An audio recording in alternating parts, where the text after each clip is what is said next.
Donc, on parle effectivement, quand on parle de gouvernance, on parle surtout de conformité. Voilà. Et c'est normal, c'est normal. Je veux dire, ça s'impose. Donc, et c'est pour ça qu'aujourd'hui, la sécurité de l'information impacte la gouvernance. C'est qu'aujourd'hui, il y a une époque où effectivement, la sécurité de l'information, c'était une affaire de techniciens. OK. Donc, on parlait de sécurité informatique, plutôt d'ailleurs. Donc, en règle générale, les entreprises disposaient des bons ingénieurs, des bons techos, qui faisaient qu'on était paré contre les attaques. Sauf que, ce qui apparaît maintenant depuis ces dernières années, c'est que toutes les réglementations, en France comme à l'étranger, enfin comme au niveau international, en France pour le moins c'est la loi de programmation militaire par exemple, qui impose aux opérateurs d'importance vitale à prémunir leur métier pour des raisons de sécurité d'État, la sécurité de la France en fait.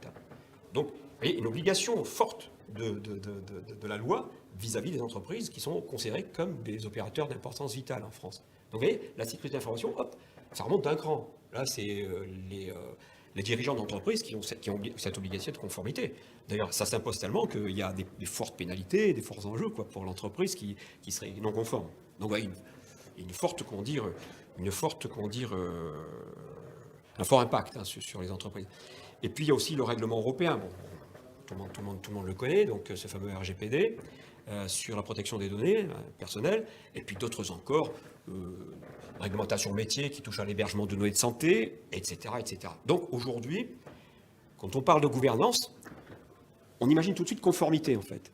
Conformité, effectivement, il y a cela, mais la gouvernance, c'est pas que cela, c'est aussi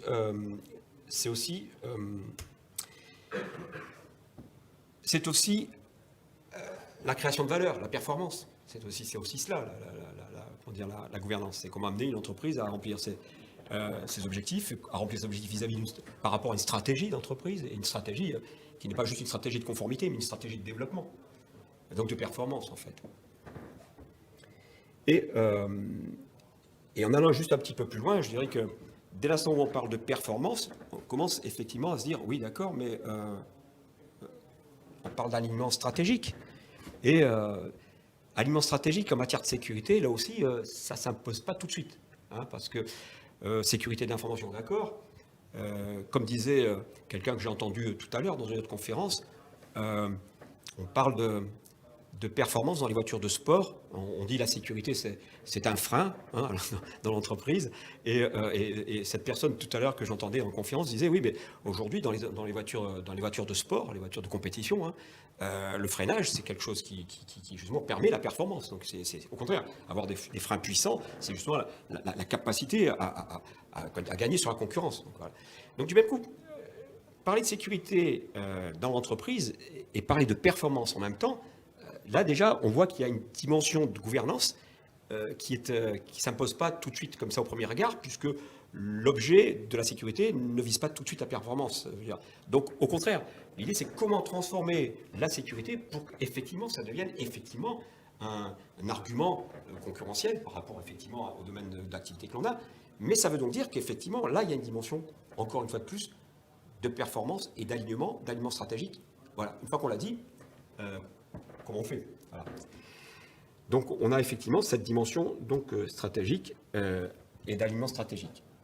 Alors on vient de le dire, donc ça veut dire quoi la gouvernance? Les deux gros piliers de la gouvernance, bon, maîtrise des risques on l'a compris, performance on l'a compris, création de valeur. Donc l'idée c'est effectivement what else voilà. Alors, maîtrise des risques. On va parler donc maintenant plus particulièrement de la maîtrise des risques. Alors, je vais faire une petite description de ce qui se passe aujourd'hui en matière de maîtrise des risques. Hein. On a des standards, on a des méthodes. Bon. Donc des méthodes d'analyse de risque, d'accord. Et ce que je dirais, c'est que ces méthodes et ces standards, à ma connaissance, pour la plupart, mais j'en connais quelques-unes depuis pas mal d'années quand même, pour la plupart, n'adressent pas vraiment le risque stratégique. Puisqu'on parle d'alignement. Hein, donc, n'adresse pas vraiment, je dirais, la dimension stratégique de l'entreprise. Et ce que je dirais aussi, c'est que leur positionnement même est inverse. C'est-à-dire, en fin de compte, c'est un positionnement des systèmes d'information vers les métiers, vers la stratégie d'entreprise. C'est-à-dire c'est un positionnement univoque. C'est-à-dire que maîtrise des risques, dans la plupart des standards et des méthodes, c'est en fin de compte maîtrise des risques des systèmes d'information. Et si on parle de risque métier, c'est depuis les systèmes d'information vers les métiers. Et en plus de ça, un des points aussi qui est à noter, c'est que ce sont des approches méthodologiques qui sont des méthodes souvent d'experts pour des spécialistes. C'est-à-dire que ce type de méthode, en fin de compte, vous ne pouvez pas lâcher une méthode comme ça de façon très simple, et puis qu'elle puisse être effectivement déroulée par des gens qui ne sont pas effectivement des spécialistes de la sécurité. Donc on voit bien un positionnement univoque vers les métiers, l'alignement stratégique ne saute pas aux yeux, et en même temps, ce sont des méthodes de spécialistes, pour des spécialistes. J'irai encore un petit peu plus loin, et je dirais que ces méthodes ont un positionnement, je dirais, une approche analytique. Alors, qu'est-ce que j'entends par analytique? Je veux dire par là qu'on va simplifier les problématiques rencontrées en matière de sécurité de l'information, on va les simplifier pour arriver à un niveau de détail qui permet de rendre la chose compréhensible. Ça veut donc dire que, typiquement, on va prendre la sécurité d'information, typiquement l'ISO 27002. Tout le monde ne connaît peut-être pas l'ISO 27002, mais bon, je vais rapidement la décrire. On a des domaines, la sécurité par exemple des ressources humaines, la sécurité dans le domaine du développement, enfin de la maintenance et du développement des logiciels, la sécurité d'un point de vue du chiffrement, de la cryptologie. Donc on voit, si vous voulez, que dans cette démarche analytique, on simplifie les champs pour mieux les détailler et mieux les analyser et trouver des solutions avec une dimension exhaustive. Voilà. C'est ce qui est visé, c'est l'exhaustivité en fait. Et on descend comme ça, effectivement, des normes, on peut comme ça les descendre à l'infini, je dirais, en allant de plus en plus dans le détail. Voilà ce qui caractérise, je dirais, les approches méthodologiques pour la plupart, je dirais, des standards ou des méthodes dans le domaine de l'analyse des risques. Une fois que je dis tout cela,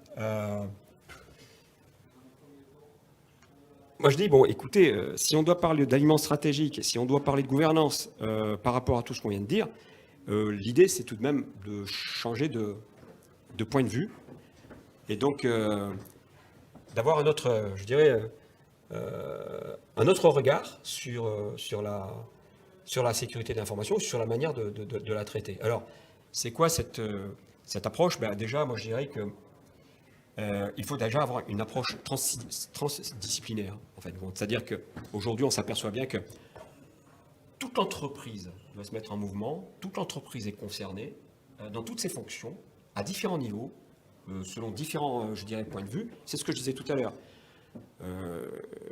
Parler de sécurité d'information, il faut que les ingénieurs en parlent, sous l'angle des menaces, sous l'angle des vulnérabilités, sous l'angle technique, mais il faut encore que les métiers en parlent, puisque c'est bien de ça dont on parle quand on parle de gouvernance et d'alignement stratégique. Là, il faut que les métiers soient pleinement concernés par l'affaire, puisque c'est eux qui vont déterminer leurs besoins en matière de sécurité pour atteindre leurs propres objectifs. Donc, transversalité, et puis la direction générale d'une entreprise, une direction générale, je veux dire, c'est bien normalement elle qui porte la stratégie de l'entreprise, et puis aussi toutes les autres fonctions de type l'audit interne, le contrôle interne, s'il en existe. Parce que c'est vrai que ce sont les parents pauvres, en règle générale, des entreprises, que ces fonctions-là. Et on va le voir que, de façon plus générale, le processus de gestion de la sécurité souffre par rapport à cette dimension-là de contrôle et de pilotage. Voilà. Donc, il faut aussi que la fonction d'audit interne, de contrôle interne, s'il en existe, soit concernée par cette problématique-là. Donc, une problématique sécurité qu'il faut aborder de façon transversale dans l'entreprise.